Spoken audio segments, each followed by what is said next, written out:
En la clase de hoy vamos a ver las respuestas que Estados Unidos desarrolló para contrarrestar los efectos de la crisis del 30, que como ustedes ya leyeron, fueron la recesión, es decir, la paralización de la actividad económica y el desempleo.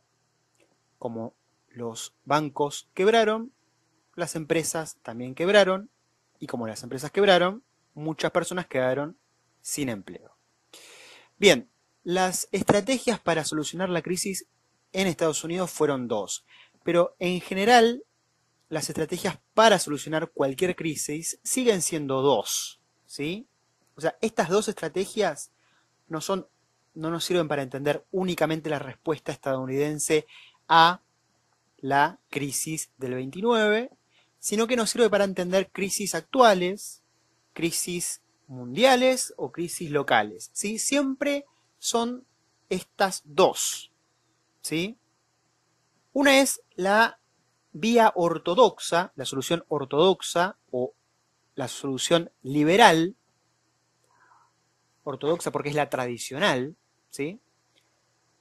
Y la segunda es la solución heterodoxa.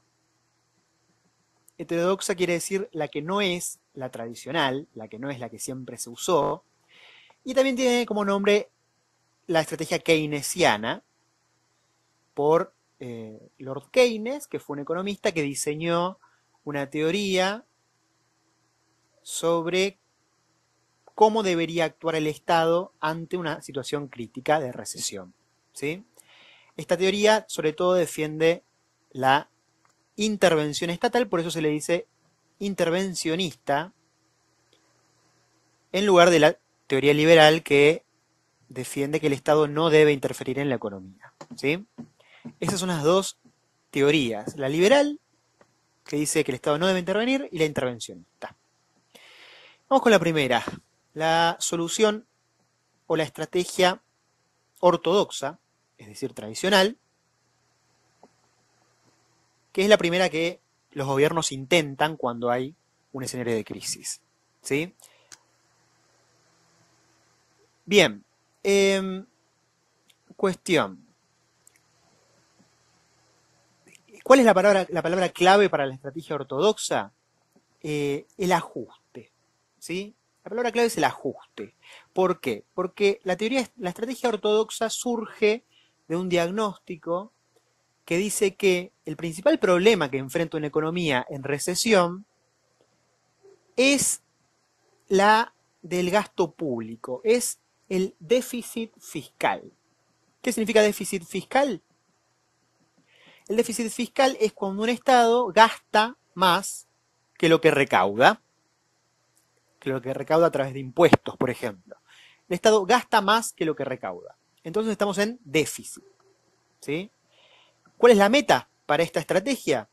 Bueno, lograr un equilibrio fiscal, es decir, reducir el gasto público o recaudar más impuestos, ¿sí? No gastar más que lo que se recauda. Gastar menos, gastando menos, recortando gastos públicos, como por ejemplo, ¿y cómo se hace esto? Bueno, recorte de salarios, sobre todo los salarios públicos. Otra forma es la restricción del crédito. El crédito son los préstamos que pueden dar los bancos. Y otra forma de recortar el gasto del Estado y sobre todo aumentar la recaudación del Estado es aumentar los impuestos, los servicios. De esta forma se recortan salarios y se restringe el crédito para que el Estado gaste menos, y se aumentan los impuestos para que el Estado recaude menos. Y así se reduce la brecha entre lo que el Estado recauda y lo que el Estado gasta. ¿Cuál es el objetivo de lograr estos recortes, este ajuste? Es aumentar la confianza de ¿quiénes? De los inversores, que si ven que un país tiene una economía equilibrada, estable, supuestamente estarán más confiados para invertir, para poner su dinero en las empresas estatales, en las empresas públicas, sobre todo privadas, inyectar dinero en ese país. Los inversores confían en las cuentas de ese país, que es un país serio, y entonces los inversores invierten, ponen dinero en la economía, y estas inversiones, ¿qué hacen? Reactivan la economía. Las fábricas vuelven a abrir, y como las fábricas vuelven a abrir, vuelven a contratar personas, ¿sí? Y entonces se supera la recesión. Gracias a estas inversiones que vienen por la confianza en un presupuesto equilibrado. Ahora bien, hay un problema. Hay un problema muy grande acá, con estas medidas que se suelen tomar en época de crisis. ¿Cuál es el problema? Si se recortan salarios y se aumentan los impuestos, baja el salario real, es decir, el poder adquisitivo, lo que los trabajadores pueden comprar. Si se restringe el crédito, las empresas pues no pueden acceder a préstamos que les permitan crecer. Entonces, la recesión continúa, ¿sí? Porque la gente no tiene suficiente dinero para comprar y entonces la actividad económica se estanca por una falta de demanda del pueblo trabajador, que es la mayoría en un país. La demanda, yendo para la otra estrategia, ¿sí? La demanda es la demanda interna, ¿sí? Lo que la gente de un país consume, compra con su sueldo, ¿sí? Esta es la clave de la segunda estrategia, que es la estrategia heterodoxa, también llamada keynesiana. Keynes se dio cuenta de que el consumo es muy importante como elemento dinamizador de la economía, ¿sí? Él se centró en que la recesión y el desempleo, el principal problema que causan es un descenso en lo que dijimos, en el consumo. La gente no compra. Como hay mucho desempleo, la gente no tiene un sueldo, entonces no puede comprar. No hay consumo. Si no hay consumo, las fábricas no producen porque no pueden vender, porque no hay nadie quien las compra, quien les compre sus productos. Entonces la meta, ¿cuál va a ser? Reactivar ese consumo. ¿Y cómo? A través del Estado. La teoría keynesiana dice que el Estado debe intervenir en la economía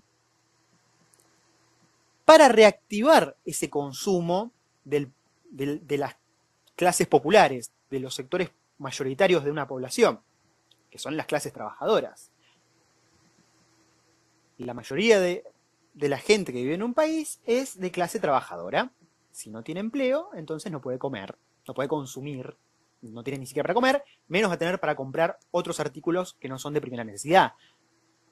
¿Cómo se reactiva la economía? ¿Cómo hace el Estado? Bueno, a través de, por ejemplo, la obra pública. Como las empresas no contratan gente, que lo haga el Estado, a través de construcción de puentes, de escuelas, de hospitales. El Estado contrata gente y crece el empleo público, entonces disminuye el desempleo.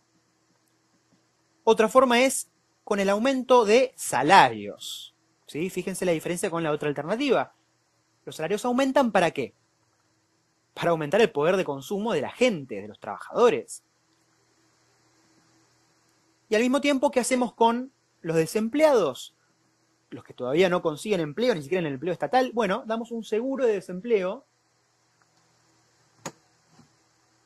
Es decir, damos un pequeño pago a aquellas personas que no pueden conseguir trabajo para que puedan consumir, para que puedan comprar. Todo esto hace que aumente el poder adquisitivo, es decir, aumente la capacidad de compra, de adquirir cosas, de los trabajadores e incluso de los desocupados, ¿sí? Si el Estado le da plata a los desempleados, es para que los desempleados compren, ¿sí? ¿Por qué? ¿Qué consigo cuando los trabajadores y los desempleados pueden comprar cosas? Entonces, bueno, como dijimos, aumenta el poder adquisitivo, entonces la gente puede comprar más cosas, ¿sí? Así de simple. La gente puede comprar cosas que no son solamente de primera necesidad, incluso puede comprar algún auto, algún electrodoméstico. ¿Y esto qué hace? Si hay más demanda, si hay más gente con más plata para gastar, entonces las empresas, las fábricas, las empresas, producen más, porque tienen clientes asegurados, tienen clientes con poder de compra. La gente, los trabajadores tienen más dinero para gastar, compran más cosas, entonces las fábricas producen más, contratando más gente, y entonces se reactiva la economía, en un círculo virtuoso, ¿sí? Ahora bien, también hay un problema en esta teoría, y es que todo esto lo que hace es aumentar el gasto público, y con el gasto público aumenta el déficit fiscal, generando inflación y demás cuestiones, ¿sí? La obra pública, el aumento de salarios y los seguros aumentan el déficit.